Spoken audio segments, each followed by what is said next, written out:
Hello friends, mentor fluent YouTube channel पर money की smart psychology पुस्तक के हिंदी ऑडियो बुक समरी में आपका स्वागत है। एपिसोड 4। मनी के इतिहास से हमने यह समझ लिया कि वह अपने वर्तमान स्वरूप में कैसे आई, और जहाँ तक सवाल है मनी के महत्व का, तो यह आज के दौर में किसी को समझाने की ज़रूरत नहीं है। उसकी उपयोगिता से सब वाकिफ़ हैं। सबका जीना मरना सब कुछ मनी हेतु है। सच कहूँ तो आज के युग में सब मनी मनी मनी की माला फेर रहे हैं। धर्म कोई भी हो तथा नागरिक किसी भी देश का क्यों न हो, यह वो माला है जो सभी फेर रहे हैं।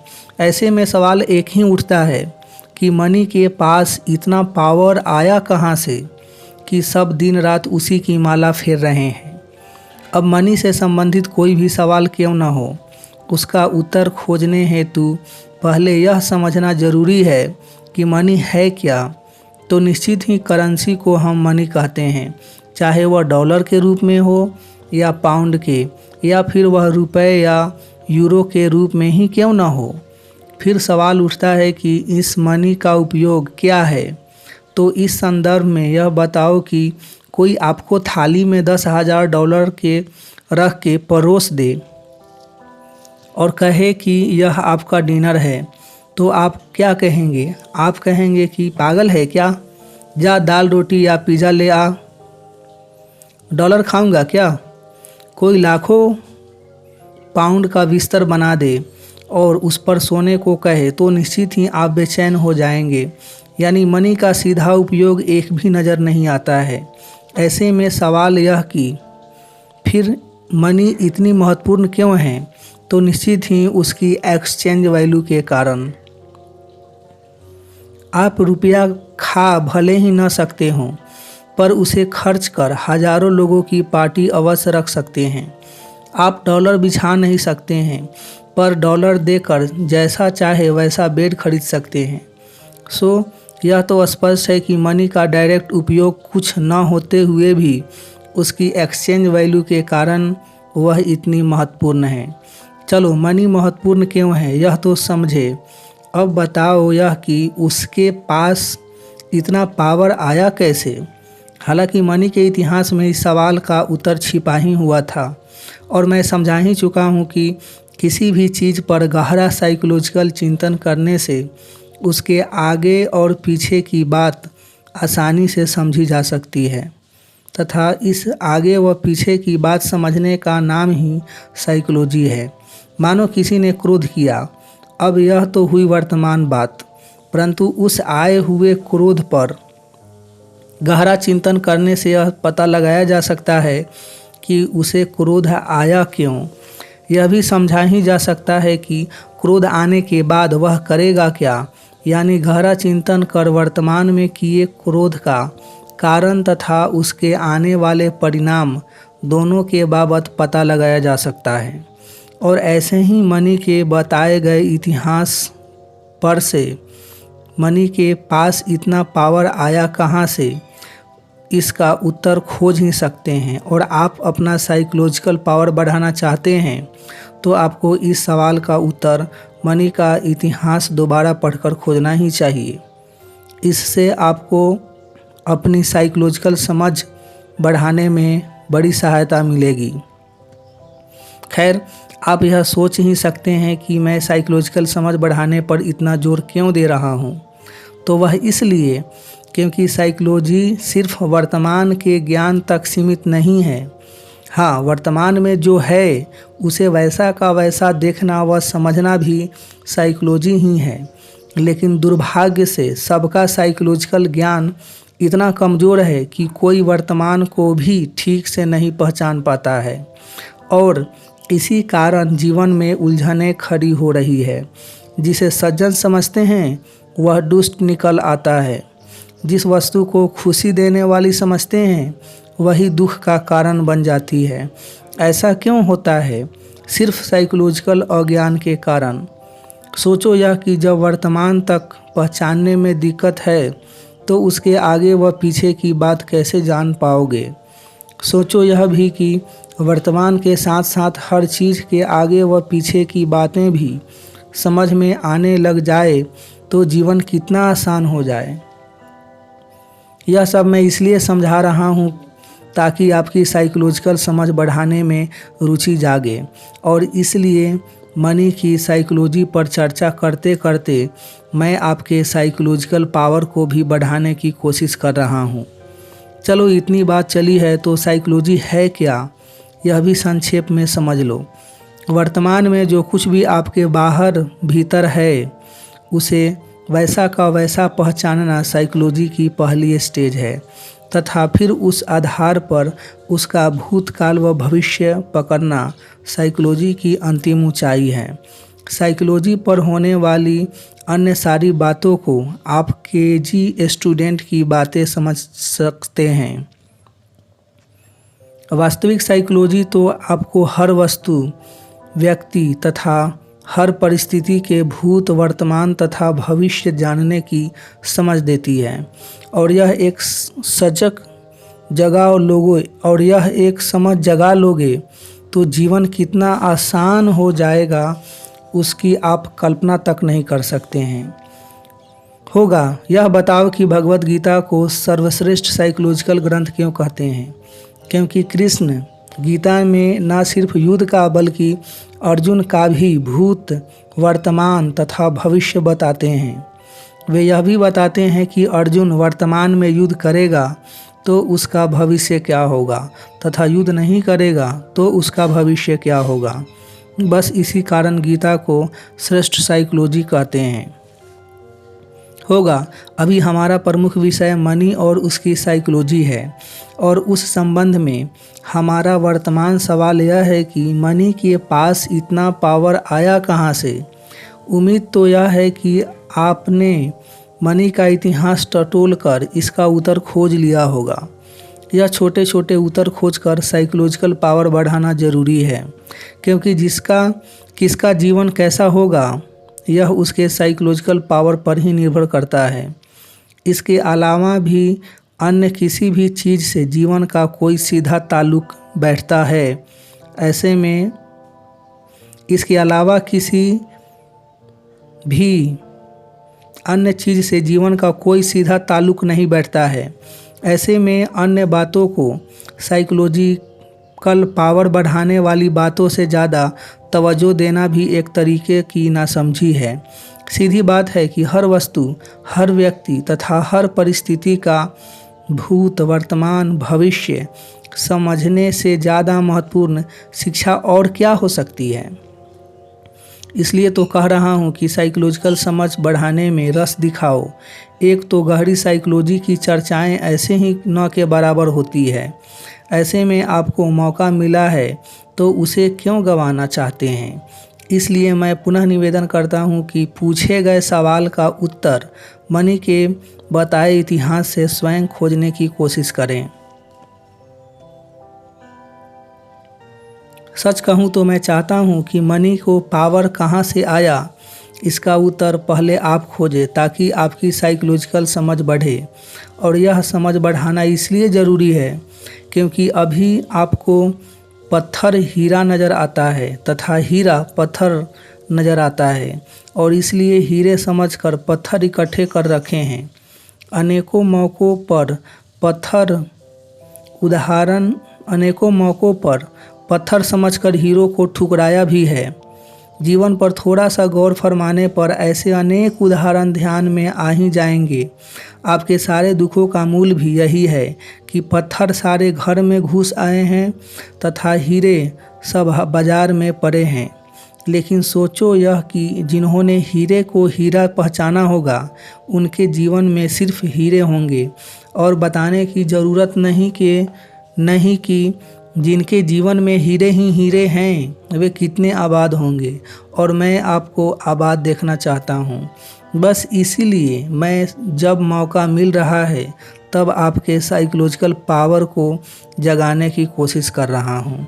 निश्चित ही यह बुक जनरल साइकोलॉजी पर नहीं है, लेकिन फिर भी साइकोलॉजिकल पावर बढ़ाने मिल रहे हैं। लेकिन फिर भी साइकोलॉजिकल पावर बढ़ाने के मिल रहे छोटे छोटे मौक़ों को भुनाएं तो उसमें बुराई क्या है, क्योंकि अंतिम ध्येय तो जीवन बनाना ही है। खैर, अब हम मुख्य सवाल पर लौट आते हैं तथा समझने का प्रयास करते हैं कि मनी के पास इतना पावर आया कैसे। निश्चित ही आप में से कईयों ने इसकी एनालिसिस कर ही ली होगी।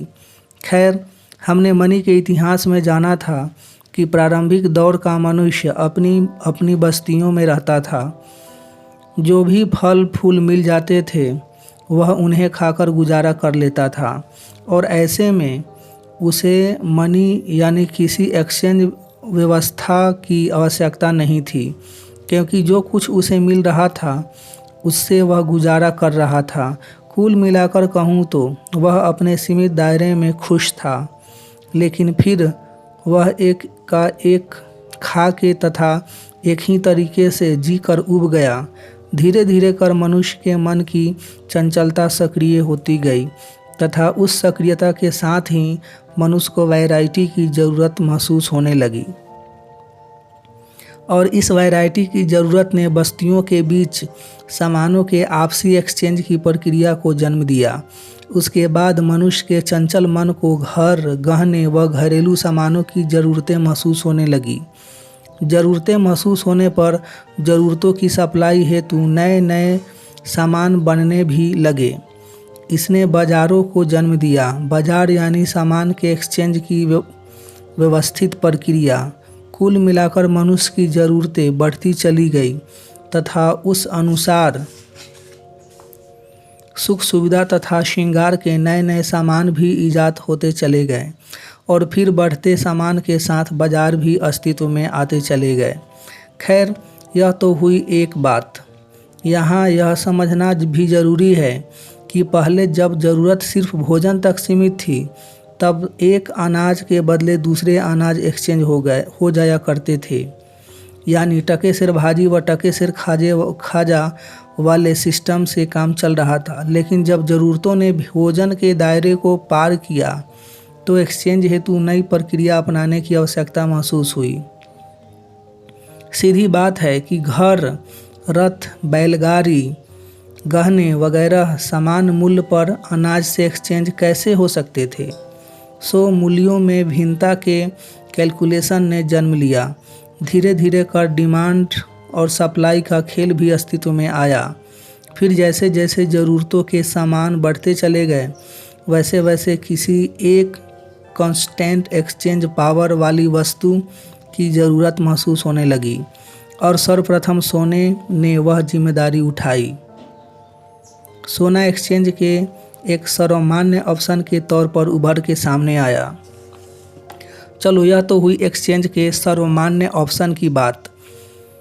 उधर उस दरमियान विज्ञान ने भी दस्तक दे दी थी, और कहने की आवश्यकता नहीं कि विज्ञान के आगमन मात्र ने मनुष्य की ज़रूरतों को 7वें आसमान पे पहुंचा दिया। उधर विज्ञान ने भी निराश नहीं किया। उसने सुख सुविधा की चीज़ों का अंबार खड़ा कर दिया। अब ज़रूरत जो सिर्फ अनाज तक सीमित थी, वह बढ़कर अच्छे घर, अच्छे वस्त्र व अच्छे भोजन से होते हुए सुख सुविधा के अनगिनत साधनों तक पहुंच गई।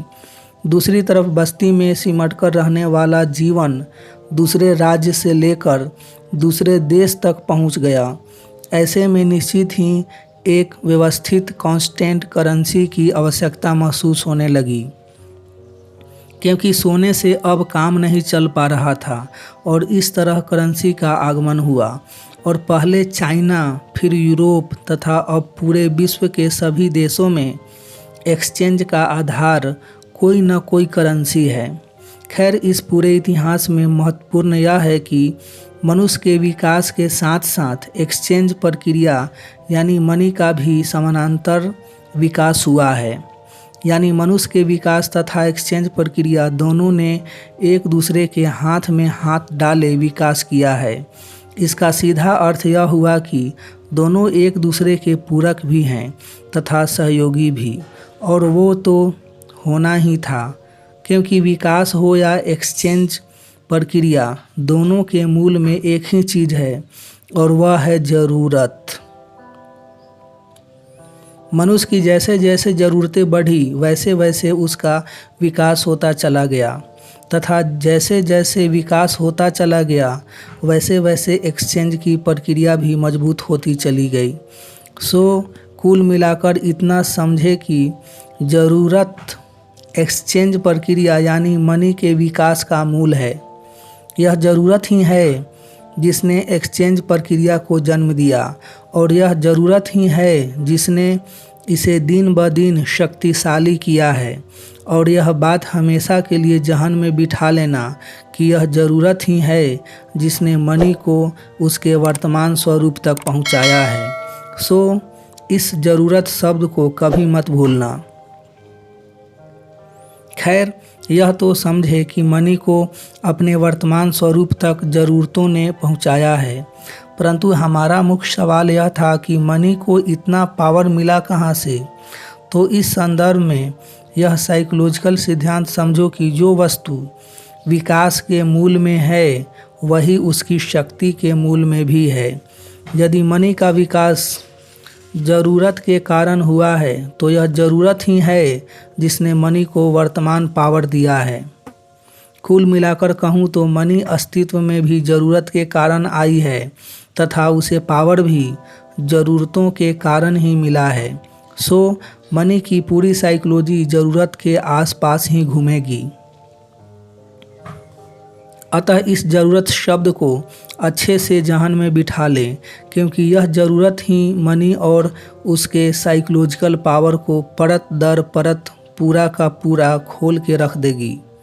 और बस अब हम मनी व उसकी साइकोलॉजी की सारी परतें एक एक कर खोलते चले जाएंगे। आप सिर्फ इतना करना कि इस ज़रूरत शब्द पर अपना फोकस बनाए रखना। खैर, अब सवाल यह उठता है कि क्या इस एक्सचेंज सिस्टम का महत्व पहले दिन से ही इतना था जितना कि आज की करेंसी यानी मनी का है। तो निश्चित ही शुरुआती दौर में करेंसी का इतना महत्व नहीं था। यह तो जैसे जैसे मनुष्य की ज़रूरतें बढ़ी है वैसे वैसे मनी का पावर बढ़ा है।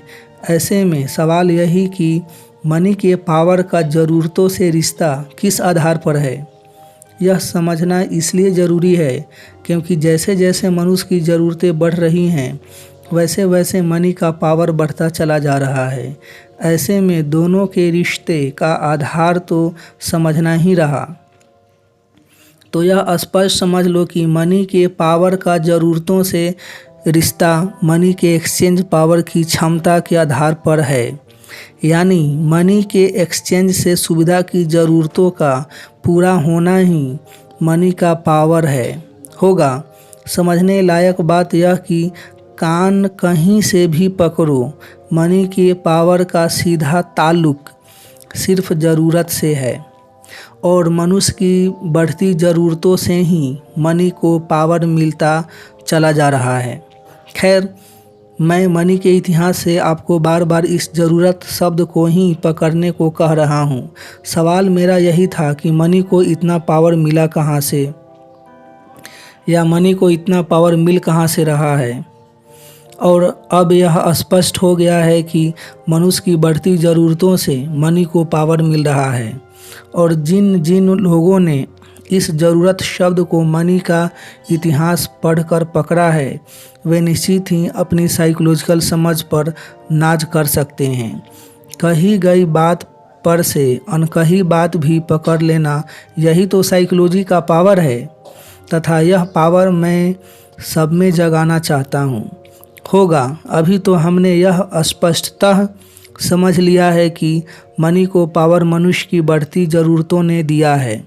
सो मैं एक बार फिर दोहरा दूं कि मनी की पूरी साइकोलॉजी समझते वक्त इस ज़रूरत शब्द को कभी मत भूलना, क्योंकि इससे मनी की साइकोलॉजी ग्रहण करना आसान हो जाएगा। मिलेंगे नेक्स्ट वीडियो में, नेक्स्ट एपिसोड में। तब तक अपना ढेर सारा ख्याल रखिए, लाइफ को एंजॉय कीजिए, मस्त रहिए। आपका कीमती समय देने के लिए आपको बहुत बहुत धन्यवाद।